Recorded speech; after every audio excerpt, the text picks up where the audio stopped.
Assalamualaikum warahmatullahi wabarakatuh. Pada mata kuliah Filsafat Pendidikan, kelompok kami akan membawakan topik yang berjudul Filosofi Pendidikan Ki Hajar Dewantara dan Kurikulum Merdeka. Topik ini disusun oleh kelompok 6 yang beranggotakan pertama Nurgania DS, kedua Ririn Rianti, dan ketiga Andi Hajaratul Fatona. Sebelum melangkah pada pembahasan, kami akan menjelaskan apa saja materi yang akan kami paparkan. Materi yang pertama yaitu untuk mengetahui sosok dari Ki Hajar Dewantara. Yang kedua, mengetahui latar belakang keluarga Ki Hajar Dewantara. Yang ketiga, mengetahui pendidikan yang ditempuh oleh Ki Hajar Dewantara. Berikutnya, mengetahui perjuangan Ki Hajar Dewantara di bidang pendidikan. Mengetahui pandangan filosofis dari Ki Hajar Dewantara tentang pendidikan. Yang berikut, apa, mengapa, dan bagaimana kurikulum merdeka itu. Kemudian, mengetahui filosofis pendidikan Ki Hajar Dewantara dalam kurikulum merdeka, dan materi yang terakhir yaitu adalah membandingkan beberapa aliran filsafat pendidikan terhadap relevansi pemikiran dari Ki Hajar Dewantara. Baik, masuk ke dalam pembahasan. Siapakah sosok dari Ki Hajar Dewantara? Ki Hajar Dewantara dilahirkan dengan nama Raden Mas Suwardi Surjaningrat pada tanggal 2 Mei 1889 di Yogyakarta. Beliau adalah seorang pahlawan nasional Indonesia yang dikenal sebagai Bapak Pendidikan Indonesia. Beliau merupakan bangsawan Jawa, aktivitis pergaulan kemerdekaan, guru bahasa Indonesia, kolumnis, politisi, dan pelopor pendidikan bagi kaum pribumi Indonesia dari zaman penjajah Belanda. Berikutnya adalah mengetahui latar belakang dari Ki Hajar Dewantara. Ayah dari Ki Hajar Dewantara adalah seorang pangeran Paku Alam ketiga, yaitu sosok pecinta seni dan budaya. Sedangkan ibu dari Ki Hajar Dewantara, yaitu Raden Anjem Putri Sukitinem, adalah seorang wanita yang taat beragama. Ki Hajar Dewantara adalah anak kelima dari 10 bersaudara. Beliau memiliki 5 saudara laki-laki dan 4 saudara perempuan. Sejak kecil, Ki Hajar Dewantara telah menunjukkan minat yang besar terhadap ilmu pengetahuan. Berikutnya, pendidikan Ki Hajar Dewantara. Ki Hajar Dewantara menempuh pendidikan formal maupun non-formal. Pendidikan formal yang pertama yang ditempuh oleh Ki Hajar Dewantara adalah Europese Leger School atau ILS, yaitu sekolah dasar Belanda di Yogyakarta yang ditempuh oleh beliau selama 7 tahun. Kedua adalah Quick School, yaitu sekolah guru yang ditempuh oleh Ki Hajar Dewantara selama 2 tahun. Kemudian ada School Tut Opleiding van Instellingen Artsen, yaitu Stovia, Sekolah Tinggi Dokter Hindia di Batavia. Namun, pada pendidikan ini tidak diselesaikan oleh beliau dikarenakan beliau sakit.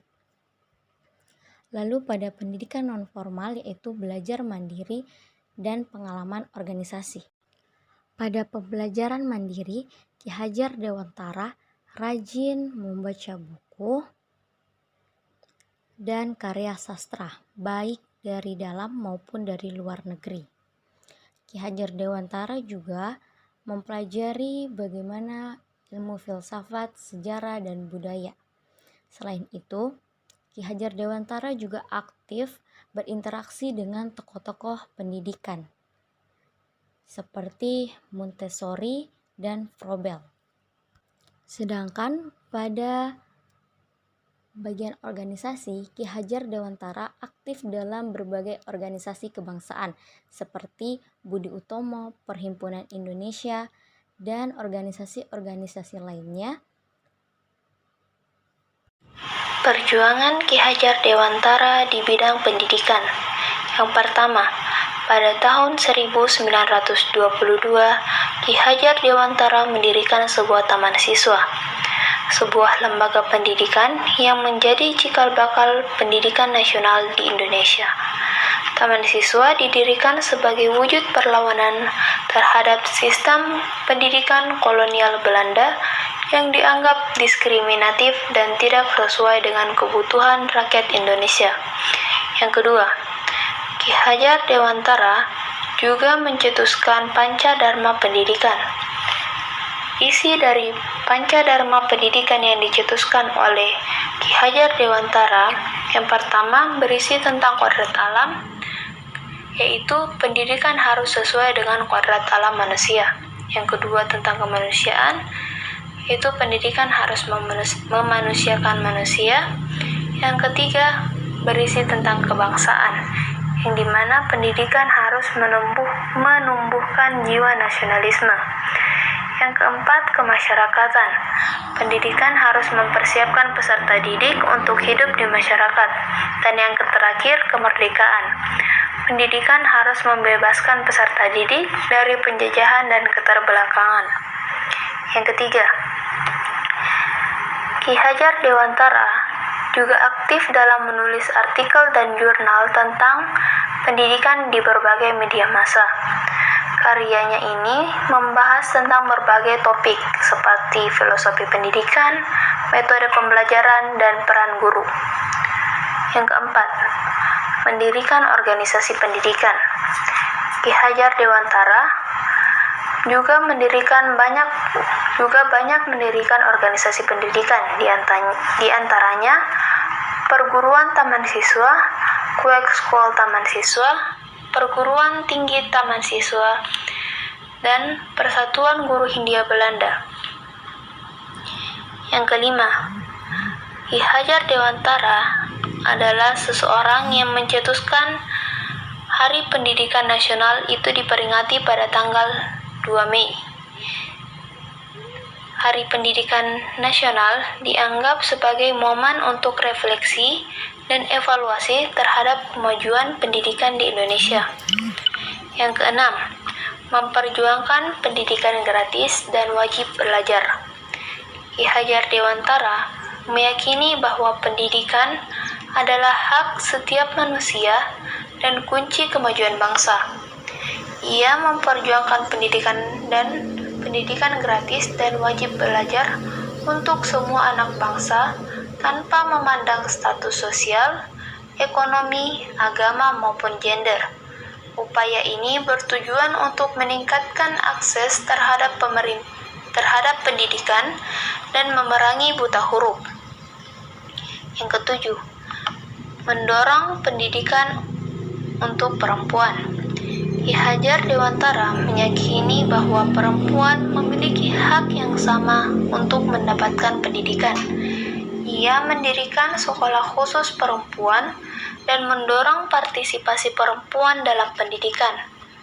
Upaya ini untuk meningkatkan kesetaraan gender dan memberdayakan perempuan di Indonesia. Yang terakhir, mengembangkan sistem pendidikan nasional. Ki Hajar Dewantara terlibat aktif dalam perumusan sistem pendidikan nasional. Ia mencetuskan berbagai konsep dan gagasan yang menjadi sistem pendidikan nasional, seperti Trilogi Pendidikan dan Pancadharma Pendidikan. Kontribusinya sangat besar dalam membangun sistem pendidikan yang sesuai dengan kebutuhan dan jati diri bangsa Indonesia. Pancadharma Pendidikan yang dicetuskan oleh Ki Hajar Dewantara. Yang pertama, kodrat alam. Kodrat alam artinya meyakini secara kodrati akal pikiran manusia dapat dikembangkan dan juga berkembang. Yang kedua, kemerdekaan. Kemerdekaan artinya memberikan kebebasan kepada anak, untuk belajar dan berkembang sesuai dengan bakat dan minatnya. Yang ketiga, kebudayaan. Kebudayaan menanamkan nilai-nilai budaya bangsa Indonesia kepada diri sang anak. Yang keempat, kemanusiaan. Kemanusiaan artinya mendidik seorang anak menjadi manusia yang berbudi pekerti luhur dan berakhlak mulia. Dan yang terakhir, kemasyarakatan. Kemasyarakatan artinya mendidik anak untuk menjadi anggota masyarakat yang berguna dan bertanggung jawab ke depannya. Selanjutnya yaitu organisasi yang dibangun oleh Ki Hajar Dewantara. Yang pertama, Perguruan Nasional Taman Siswa tahun 1922. Pendidikan di Taman Siswa berlandaskan pada filosofis Ki Hajar Dewantara tentang Tridharma, yaitu kemerdekaan. Peserta didik dididik untuk menjadi manusia yang merdeka, baik secara fisik, mental, maupun spiritual. Kemandirian. Peserta didik dididik untuk menjadi manusia yang mandiri, mampu berdiri di atas kaki sendiri, dan tidak bergantung pada orang lain. Kebangsaan. Peserta didik dididik untuk menjadi manusia yang memiliki rasa cinta tanah air dan berbakti kepada bangsa dan negara.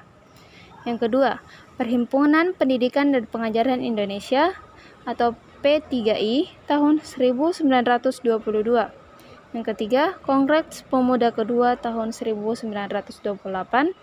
Yang keempat, Indonesia's Onderwijzers Vereniging atau IOV tahun 1925. Yang kelima, Perguruan Nasional Guru pada tahun 1932.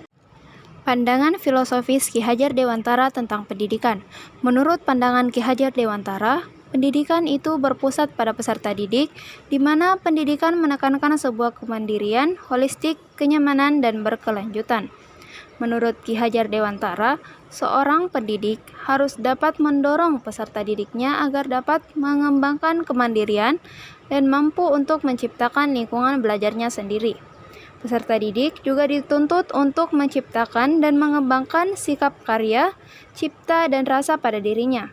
Selain itu, bahasa para pendidik juga harus menciptakan suasana belajar yang menyenangkan bagi peserta didik, agar dapat mengasah kemampuan para peserta didiknya.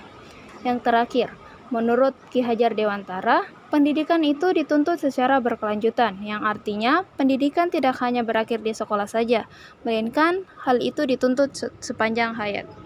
Selanjutnya membahas tentang kurikulum merdeka.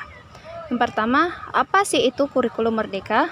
Kurikulum merdeka yang sebelumnya dikenal sebagai kurikulum prototipe adalah kerangka kurikulum yang lebih fleksibel yang diluncurkan oleh Kementerian Pendidikan, Kebudayaan, Riset, dan Teknologi pada tahun 2022. Kurikulum ini berfokus pada materi esensial dan pengembangan karakter peserta didik dengan tujuan untuk memulihkan pembelajaran dari dampak pandemi COVID-19.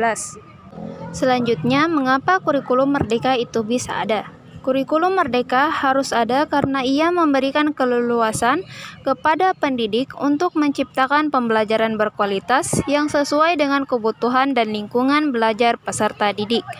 Kurikulum ini bertujuan untuk mengembangkan minat dan bakat anak sejak dini dengan fokus pada materi esensial, pengembangan karakter, dan kompetensi peserta didik. Yang ketiga, bagaimana kurikulum merdeka dapat berjalan? Kurikulum merdeka hadir sebagai angin segar dalam dunia pendidikan Indonesia. Implementasinya menunjukkan potensi besar untuk meningkatkan kualitas pendidikan. Kurikulum ini menekankan fleksibilitas dan otonomi bagi sekolah untuk mengembangkan kurikulum yang sesuai dengan kebutuhan dan konteks belajar peserta didik. Sekolah penggerak menjadi pelopor dalam implementasi kurikulum merdeka, dengan otonomi yang lebih luas untuk merancang kurikulum sesuai dengan kurikulum merdeka. Membandingkan beberapa kajian filsafat pendidikan. Kajian dan perbandingan aliran filsafat pendidikan dengan pemikiran Ki Hajar Dewantara, filsafat pendidikan merupakan landasan fundamental yang menuntun arah dan tujuan pendidikan. Mempelajari berbagai aliran filsafat pendidikan dan membandingkannya dengan pemikiran Ki Hajar Dewantara akan membantu kita memahami kekayaan dan menjadikan pemikiran beliau dalam konteks pendidikan Indonesia. Beberapa aliran filsafat pendidikan beserta relevansi terhadap pemikiran Ki Hajar Dewantara. Yang pertama, progresivisme. Tokohnya yaitu John Dewey dan William Harrison Kilpatrick. Penekanannya yaitu pengalaman belajar anak, pemecahan masalah, dan demokratisasi pendidikan. Adapun relevansi dengan Ki Hajar Dewantara. Yang pertama, penekanan pada pengalaman belajar sejalan dengan konsep pendidikan Among yang menekankan interaksi dan kolaborasi antar murid. Yang kedua, pemikiran tentang pemecahan masalah selaras dengan konsep kemerdekaan belajar yang memberikan ruang bagi murid untuk bereksplorasi dan menemukan solusi. Yang ketiga, demokratisasi pendidikan sejalan dengan semangat Tuturi Handayani yang mendorong murid untuk mandiri dan bertanggung jawab atas pembelajarannya. Yang kedua, esensialisme. Tokohnya yaitu Mortimer Adler dan Robert Maynard Hutchins. Penekanannya yaitu pengetahuan dasar, nilai-nilai moral, dan pengembangan intelektual. Adapun relevansi dengan Ki Hajar Dewantara. Yang pertama, penekanan pada pengetahuan dasar sejalan dengan konsep pengetahuan hidup yang menekankan pentingnya pengetahuan yang relevan dengan kehidupan sehari-hari. Yang kedua, penamaan nilai-nilai moral sejalan dengan konsep budi pekerti yang menekankan pentingnya karakter dan kepribadian mulia. Yang ketiga, pengembangan intelektual sejalan dengan konsep karya yang menekankan pentingnya murid untuk menghasilkan karya nyata dan bermanfaat. Yang ketiga, perennialisme. Tokohnya yaitu Robert Maynard Hutchins dan Mortimer Adler. Penekanannya yaitu kebenaran abadi, nilai-nilai universal, dan pengembangan intelektual. Adapun relevansi dengan Ki Hajar Dewantara, yang pertama, penekanan pada kebenaran abadi sejalan dengan konsep nilai-nilai kemanusiaan yang menekankan pentingnya pengembangan karakter dan kepribadian yang mulia. Yang kedua, penamaan nilai-nilai universal sejalan dengan konsep pendidikan nasional yang menekankan pentingnya persatuan dan kesatuan bangsa. Yang ketiga, pengembangan intelektual sejalan dengan konsep pengetahuan hidup yang menekankan pentingnya pengetahuan relevan dengan kehidupan sehari-hari. Yang keempat, rekonstruktivisme. Tokohnya yaitu John Dewey dan George Chomsky. Penekanannya yaitu rekonstruksi sosial, perubahan masyarakat, dan pemecahan masalah sosial. Adapun relevansi dengan Ki Hajar Dewantara, yang pertama, penekanan pada rekonstruksi sosial sejalan dengan konsep pendidikan karakter yang menekankan pentingnya murid untuk menjadi agen perubahan positif dalam masyarakat.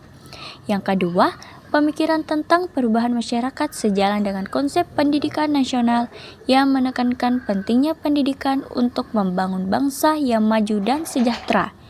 Yang ketiga, pemecahan masalah sosial sejalan dengan konsep pengetahuan hidup yang menekankan pentingnya pengetahuan yang relevan dengan kehidupan sehari-hari.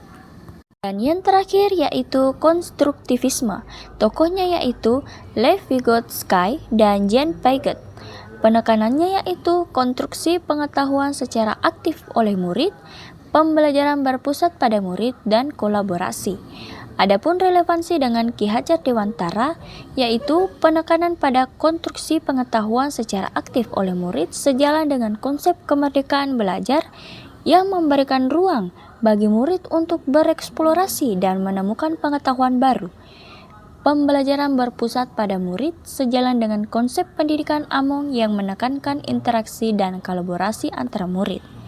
Yang terakhir, kolaborasi sejalan dengan konsep gotong royong yang menekankan pentingnya kerjasama dan saling membantu dalam proses pembelajaran.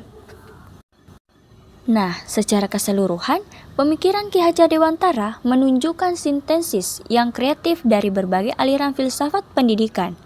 Beliau memadukan penekanan pada pengalaman belajar, nilai-nilai moral, pengembangan intelektual, rekonstruksi sosial dan konstruksi pengetahuan secara aktif oleh murid. Hal ini menjadikan pemikiran beliau relevan dan adaptif dalam berbagai konteks pendidikan baik di masa lampau maupun saat ini. Adapun kesimpulannya yaitu Ki Hajar Dewantara, pendiri Taman Siswa, menekankan kesetaraan akses pendidikan dengan fokus pada lapisan masyarakat yang kurang mampu. Filosofi pendidikannya Ingasa Suntulada, Ingmadia Mangukasa, dan Tutwuri Handayani mengajak untuk pembelajar mandiri berdasarkan kearifan lokal. Pemikiran Ki Hajar Dewantara menunjukkan sintesis yang kreatif dari berbagai aliran filsafat pendidikan. Adapun aliran filsafat pendidikan yang dimaksud adalah progresivisme, esensialisme, perennialisme, rekonstruktivisme, konstruktivisme. Hal ini menjadikan pemikiran beliau relevan dan adaptif dalam berbagai konteks pendidikan, baik di masa lampau maupun saat ini.